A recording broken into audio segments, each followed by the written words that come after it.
Perkenalkan, nama saya Suswati, NIM 2017-35030. Saya akan menjelaskan tentang macam-macam peubah acak.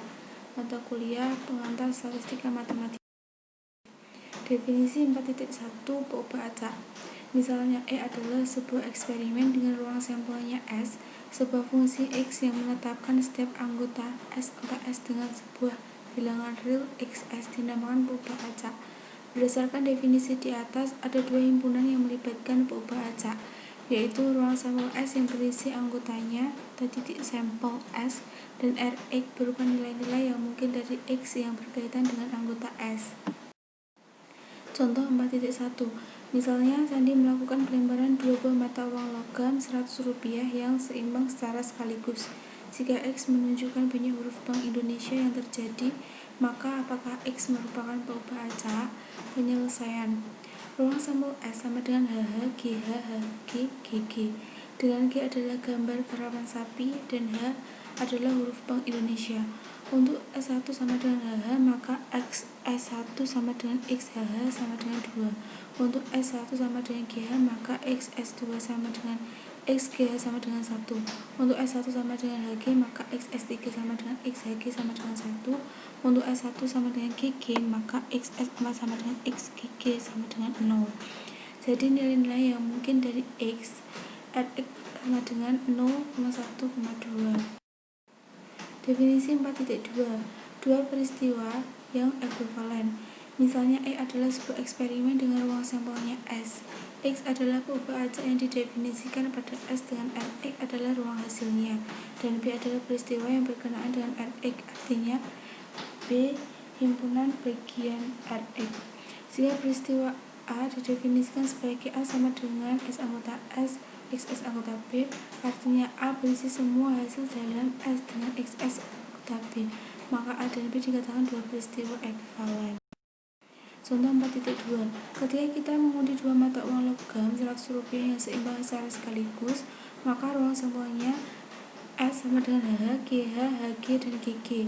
Jika X menunjukkan banyak G yang terjadi, maka nilai-nilai yang mungkin dari X adalah Rx sama dengan 0,1,2.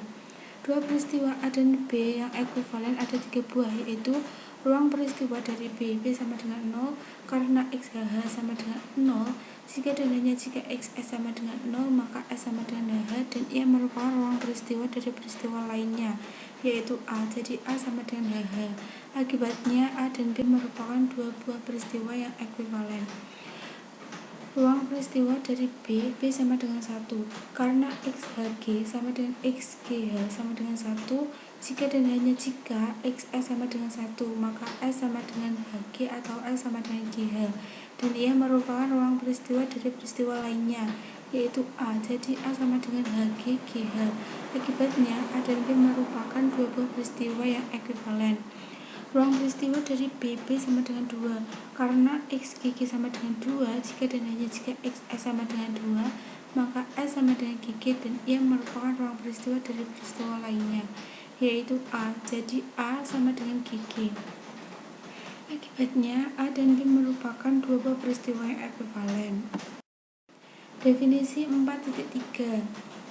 Peluang dua peristiwa yang ekuivalen. Jika B adalah sebuah peristiwa dalam ruang hasil Rx, maka peluang B didefinisikan sebagai peluang B sama dengan peluang A, dengan A sama dengan S anggota S dan XS anggota B. Contoh 4.3. Dalam pengundian 2 mata uang logam Rp100 yang seimbang, maka peluang HG sama dengan peluang GH sama dengan peluang HH sama dengan 1/4. Hitung peluang X sama dengan 0, peluang X sama dengan 1, dan peluang X sama dengan 2. Penyelesaian. Karena X sama dengan 0 ekuivalen dengan peristiwa yang ruang peristiwanya HH dan peluang HH sama dengan 1/4, maka peluang X0 sama dengan peluang HH sama dengan 1/4. Karena X sama dengan 1 ekuivalen dengan peristiwa HG atau GH, dan peluang HG atau GH sama dengan peluang HG, dan peluang GH sama dengan 1/4 ditambah 1/4 sama dengan 2/4 sama dengan 1/2.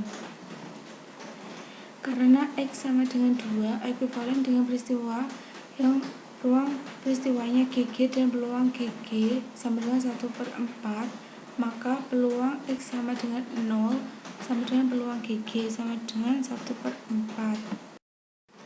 Definisi 4.4 peubah acak diskrit. Misalnya, X adalah peubah acak jika banyak nilai-nilai yang mungkin dari X, yaitu ruang hasil Rx berhingga atau tak berhingga tapi dapat dihitung, maka X dinamakan peubah acak diskrit. Contoh 4.4. Coba lihatlah kembali contoh 4.2. Nilai-nilai yang mungkin dari X adalah Rx sama dengan 0,1,2. Karena banyak anggota dari Rx berhingga, maka X termasuk ke dalam peubah acak diskrit. Definisi 4.5 peubah acak kontinu. Misalnya, X adalah peubah acak jika nilai-nilai yang mungkin dari X, yaitu ruang hasil Rx, merupakan sebuah interval pada garis bilangan real, maka X dinamakan peubah acak kontinu. Contoh 4.5. Misalnya sebuah universitas mempunyai mahasiswa berjumlah 25.000 orang dan para mahasiswa itu diberi nomor induk mahasiswa mulai dari 00001 sampai 25.000. Kemudian seorang mahasiswa diberi secara acak dan ia diukur berat badannya. Dalam hal ini ruang sampelnya adalah S sama dengan 00001, 00002, 00003 dan sampai 25.000. Misalnya X menunjukkan berat badan dari mahasiswa yang terpilih, maka ia bisa ditulis sebagai XS dengan S anggota S.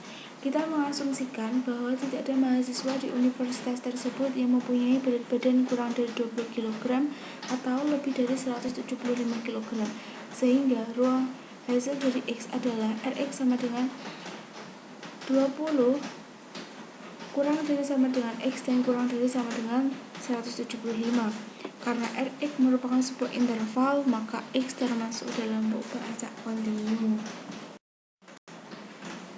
Demikian penjelasan tentang macam-macam peubah acak.